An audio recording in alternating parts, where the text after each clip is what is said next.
सामाजिक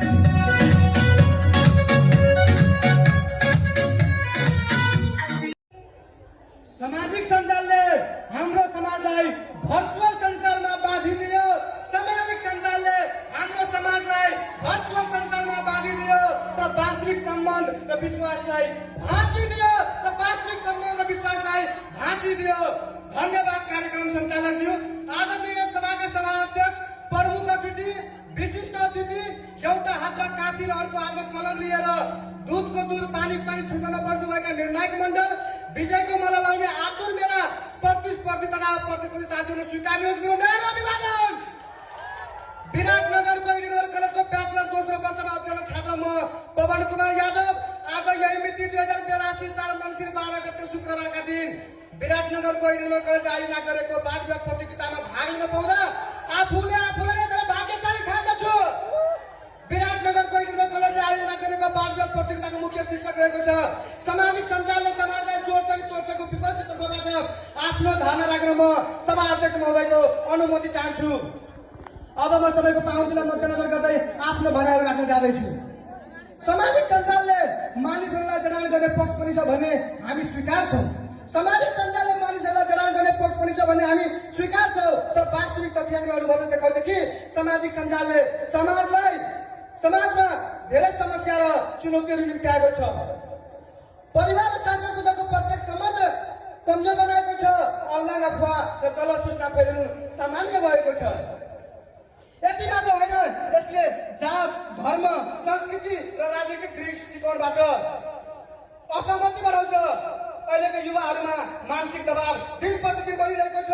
त्यति मात्र होइन, अहिलेका युवाहरूमा पढाइ भन्दा मनोरञ्जनको नशा बढी छ।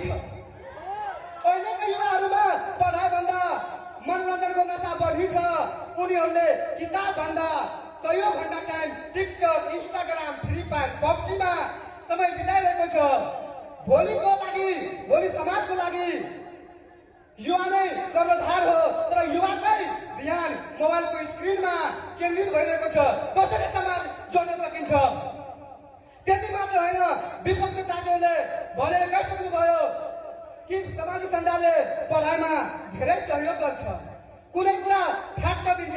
तर यो कुरा थाहा छ उहाँहरूलाई? म उहाँहरूलाई भन्न चाहन्छु, सामाजिक सञ्जालकै कारण यदि क्लासमा कुनै शिक्षकले विद्यार्थीलाई गृह कार्य गर्न दिँदाखेरि उहाँहरू घर जाने बित्तिकै बेडमा बस्छ र ठ्याक्कै च्याटजिपिटी खोल्छ र च्याटजिपिटीमा गृह कार्य दिएको फ्याक्ट त्यसमा लेक्चर र सर्च गर्छ।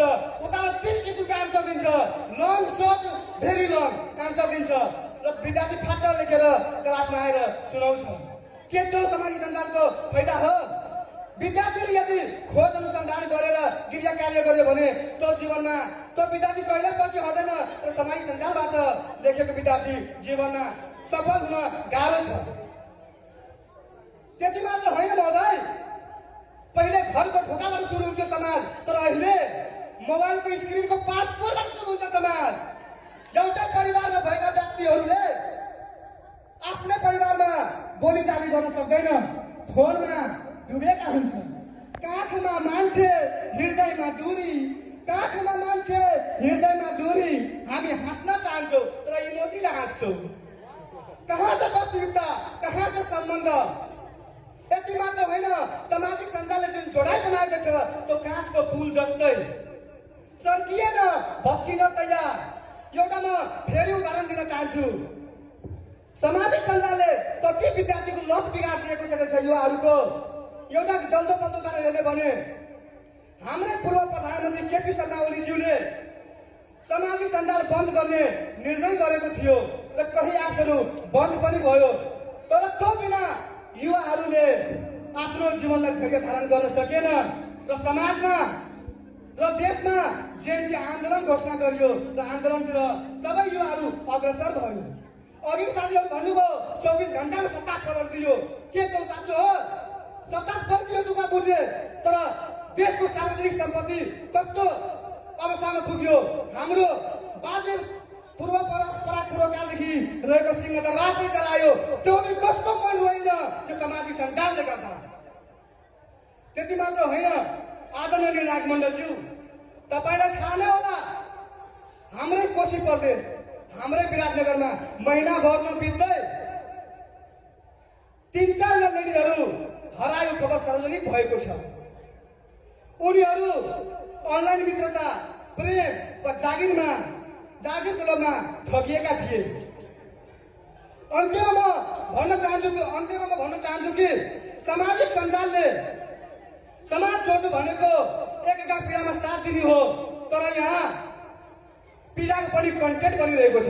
यहीँबाट परिवर्तन हुन्छ कि समाजले, यहाँबाट परिवर्तन हुन्छ कि सामाजिक सञ्जालले समाजलाई जोड्दैन, बरु मन भावना र आत्मा टुक्राएर समाजलाई अर्कैतिर धकेलिरहेको छ। यति भन्दैमा अब 2 शब्द यहीँ